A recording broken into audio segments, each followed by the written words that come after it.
Hello and welcome to what I am going to call the Weird Science Quarantine Comic Book Club, Episode 1 here. Something that I think that while we're all under quarantine and keeping social distance spaces, we will do this every day, every other day or so, where I will feature a DC or a Marvel book that we'll go through, and those will probably be readily available on either the DC Universe app or the Marvel Unlimited app. Now, the one I'm picking for the beginning here, Fantastic Four #1, the Dan Slott book from 2018.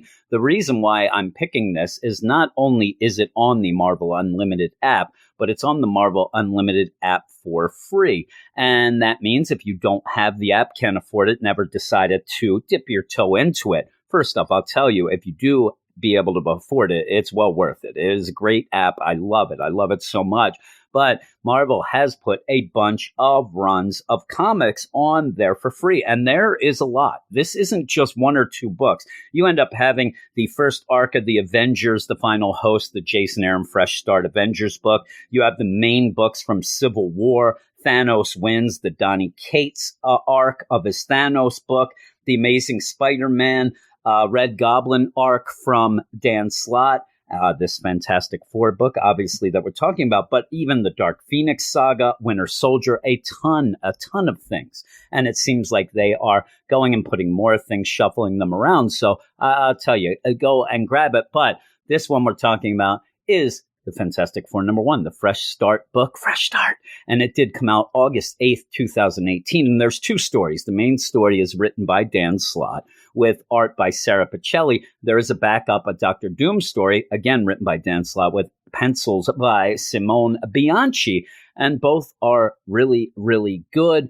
And if you haven't been reading the Fantastic Four, especially at this point when this came out, is because there wasn't any books coming out. The one thing, though, that led into this series was the Chip Zdarsky Marvel 2-in-1 book that had Ben and Johnny going through the multiverse trying to find Reed, Sue, Val, and Franklin. And the whole part of that, though, was the idea that Ben was kind of telling Johnny, yeah, we can find him, knowing that they couldn't.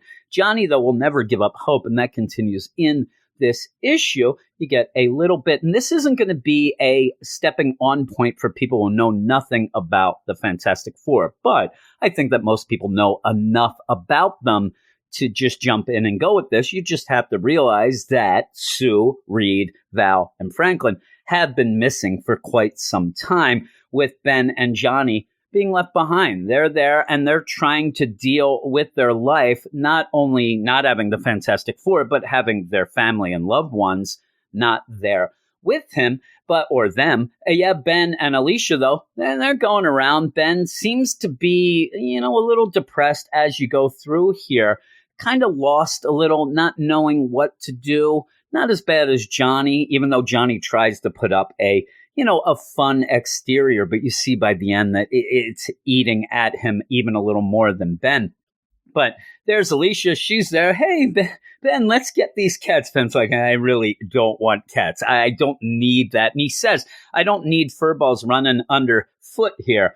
I think that he means that he's made a rock and he's going to kill them if he doesn't watch out. But yeah, they're going around. He's there with Alicia, so he has somebody. You end up having Johnny at a Mets game. He's singing the classic Meet the Mets song, which does set up that he does have the voice of an angel. He's there with his man Wyatt Wingfoot. They're having a good time.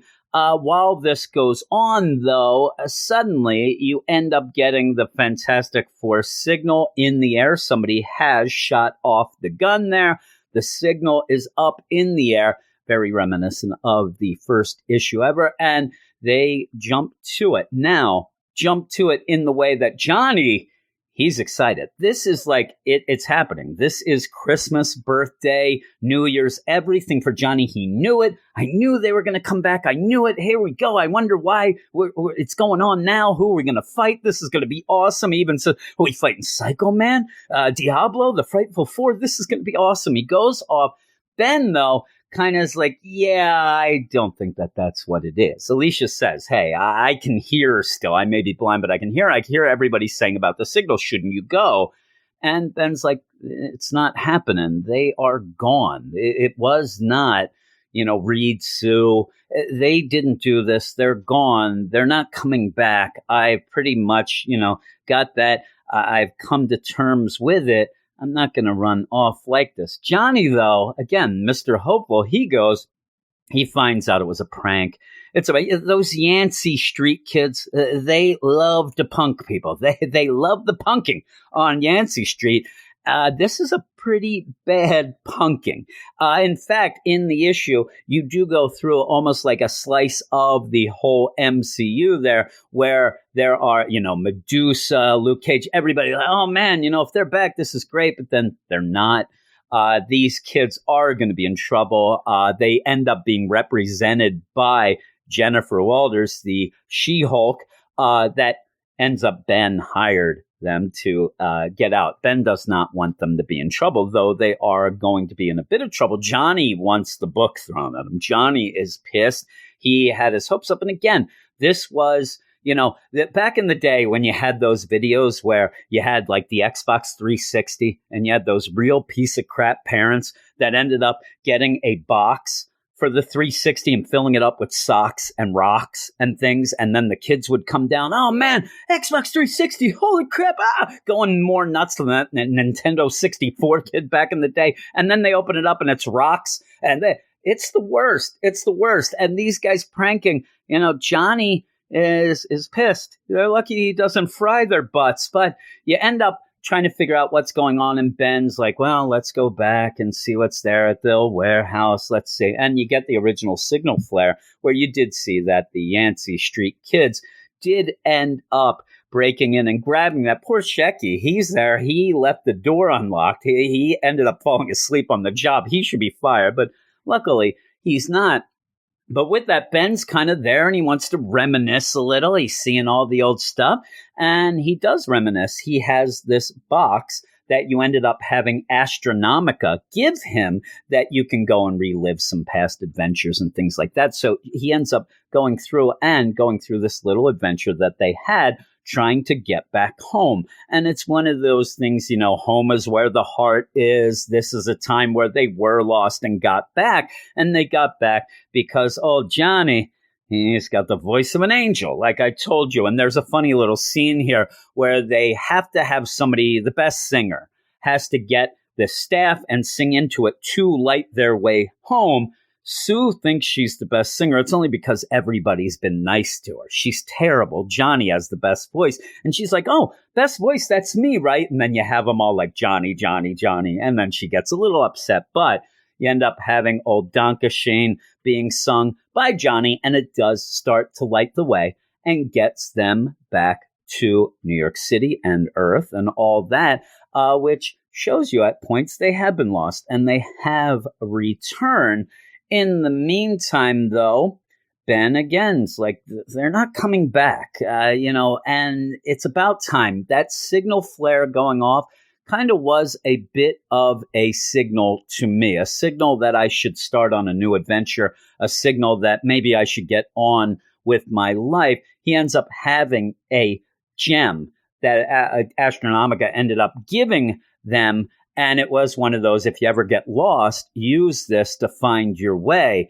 And he's going to do that in a big way. And a big thing that this book really was centered on, number one, getting the Fantastic Four back together. But the other big thing that this book set up right from the beginning with Dan Slott in this issue, he asked Alicia to marry him. He gets down on one of his rock knees and has made a ring out of that gem, which is a pretty neat little thing there. She says yes, and everybody's excited, right? Everybody is so excited. Well, he does call Johnny because this is big news. He calls Johnny and says, hey, I want you to come over. I have something important. He comes over. He's like, yeah, what's going on? Like, well, I ended up asking Alicia to marry me finally. Oh my, that's great. You finally did it. And I want you to be best man. And it's a nice little feels moment that Johnny says no at the top of his lungs. And he is pissed. And he's like, I'm not doing it. No, ridiculous. And when you see this, you're like, oh man, well, what's going on? Like, what a jerk. No, because Reed isn't there. And he said there is only one person who should be your best man, and that's Reed. And we have to get them back. We have to wait till they get back. This is something that we can do. Again, Ben doesn't think that this is possible. Johnny will not give up hope. He ends up going up into the sky and just pretty much in one of those ways where you're so upset and you just scream, to the heavens here. And he says, do you hear me, Reed? You are the smartest man. I'm not going to give up hope. I know you see and hear me. I know you're out there, and I know that you can get back here. Please give me a damn sign that you hear me and know this. And in the whole deal, to be the excitement of the issue, Reed does. And Reed has been working on getting a signal, getting telling everybody, hey, we're out here still. We're trying to get back. And he's working on it. You see, he's a little tattered there. And, I think that Sue and him should maybe find some thread and a needle, fix up the uniforms a bit. But he's there and he says, do you trust me, Sue? She's like, I always do. And he's okay, because I can always do the impossible. And here we go. And there you are, the big signal. So while they're there, Johnny obviously had gone back to Ben and Alicia. And there you go. The big signal is there that the Fantastic Four are still around. They're out there. Reed, Sue, Val, Franklin, they're out there. They're working on their way back. And this gives hope to everybody, including Ben, who had lost hope. And Johnny, who by the end of this issue almost had lost hope. He never did, but he almost did. And there you go. So that is the signal in the sky of the Fantastic Four are going to be back after all this time, after the book being gone for years. They're going to be back. Very exciting. Very good. The art's incredible. Then you move on to the backup and a little different art style, but I think it fits well here. And this is pretty much okay. So you have the Fantastic Four coming back.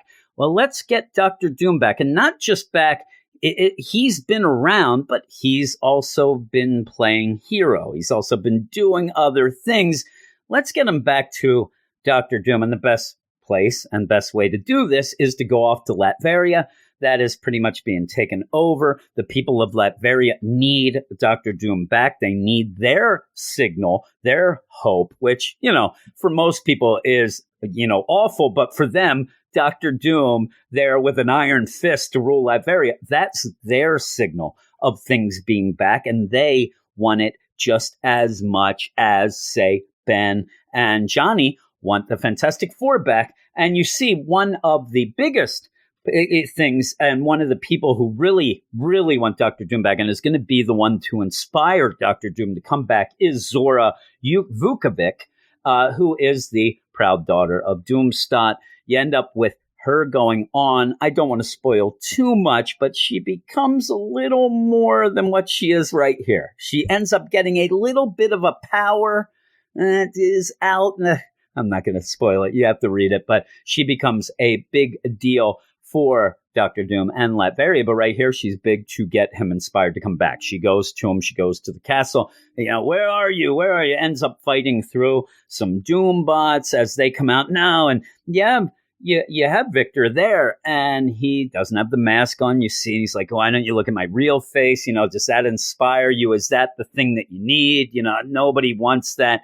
And she's like, no. What you need to do is get the face that inspires us, the face of Dr. Doom that has inspired Latveria and would never let Latveria get to be under somebody else's thumb. How can you just sit here and let this happen? He does get inspired. And the way that Dan Slott writes him is really good, because not only, he's not like, oh my, Zora, thank you. He says, thank you, Zora, for reminding me. But in the meantime, she'll say a couple things and he'll just tell her to be quiet, that, how dare you tell me what to do, or how dare you question me? Because as he goes, becomes Dr. Doom once again, he goes off and just starts wrecking house. All these, Doom bots, Sentinels, they're all there to keep the people of Latveria under control. He just goes and starts wrecking house, and you end up having Zora even say, why are you doing that? We could use these things. These are things that might be useful to you. He's like, useful? The only thing useful is me, Dr. Doom,